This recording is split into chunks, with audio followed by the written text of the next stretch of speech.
महाराष्ट्र राज्याचे उद्योगमंत्री उदय सामंत जे आज साम टी व्हीच्या कार्यालयामध्ये आलेले आहेत त्यांचं स्वागत करते सर. मनापासून स्वागत आहे. आज साम टी व्हीच्या बाप्पाचं दर्शन घेण्यासाठी आलेला आहात.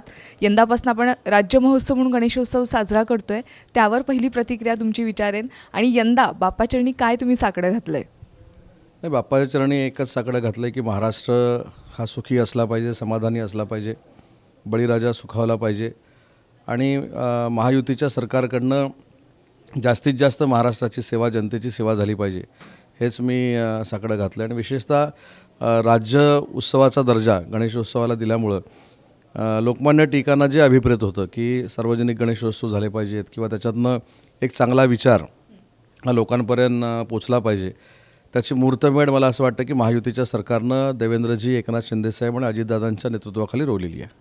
नक्कीच.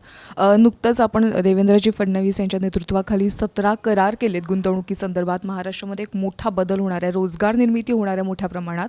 त्याविषयी काय सांगाल? त्या MOUमधनं हे एक आधी सिद्ध झालं की कोणीही कुठे गुजरातला चाललेलं नाही. जे काही एक बदनामी केली जाते सरकारची की सगळ्या प्रकल्पांच्या बाबतीमध्ये की प्रकल्प परराज्यामध्ये निघालेले आहेत, कुठचाही प्रकल्प परराज्यामध्ये गेलेला नाही. 34,000 कोटीचे आम्ही MOU केले आणि त्याच्यानंतर 33,000 युवकांना आणि युवतींना रोजगार प्राप्त होणार आहे. आणि म्हणून मला असं वाटतं की FDIमध्ये देखील गेली सलग 3 वर्ष महाराष्ट्र हा देशात 1 नंबरला आहे. आणि त्याच्यामुळं महायुतीच्या सरकारच्या माध्यमातून कशा पद्धतीनं आम्ही उद्योजकांना आणतो आहे आणि बेरोजगारी दूर करण्याचा प्रयत्न करतो आहे, याचं हे मूर्तिमंत उदाहरण आहे. नक्कीच सर. सध्या मुंबईची स्थिती तुम्ही पाहताय. मुंबईमध्ये जवळपास 50,000पेक्षा जास्त मराठा आंदोलक एकत्र आलेले आहेत. जे आंदोलन चाललेलं आहे आणि त्याची आता तीव्रता बघायला गेला तर खूप वेगळ्या दिशेला गेलेले आहे. सध्या पोलीस प्रशासन त्यावर नियंत्रण आणण्याचा देखील प्रयत्न करत आहेत. यावर काय सांगाल तुम्ही? मनोज जरांगेने जे आंदोलन केलं आहे ते लोकशाहीच्या मार्गाने केलेलं आहे, त्याला कोणाचाच विरोध नाही. मराठा समाजातील वंचित घटकाला न्याय मिळाला पाहिजे, ही देखील सरकारची भूमिका आहे. पण आंदोलकांना तुमच्यामार्फत मला विनंती करायची आहे की ह्या मुंबईमध्ये देखील जवळजवळ 1.5 कोटी लोक राहतात. गणपतीचा उत्सव आहे, त्याच्यामुळे संयमानं आपण सगळ्या गोष्टी घेतल्या पाहिजेत. लोकशाहीचं जरी आंदोलन असेल तर त्या आंदोलनातनं लोकांना त्रास होणार नाही, ही दक्षता घेतली गेली पाहिजे. आणि आजच मला असं वाटतं की कोर्टानं देखील काही निर्णय दिलेले आहेत, तर त्याच्यावर प्रशासन आणि पोलीस याच्याबद्दल समन्वय राखून कार्यवाही करतील.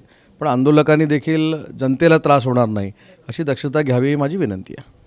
नक्की सर. आज वेळात वेळ काढलात आणि आमच्या बाप्पाचं दर्शन घेण्यासाठी आलात, त्याबद्दल मनापासून आभार. थँक्यू. देश विदेशातील प्रत्येक घडामोडींचे लाईव्ह अपडेट मिळवण्यासाठी आता साम टीव्हीच्या सर्व सोशल मीडिया प्लॅटफॉर्मला लाईक, फॉलो आणि सबस्क्राईब करा. तसंच सर्व नोटिफिकेशनसाठी बेल आयकॉन प्रेस करायला विसरू नका.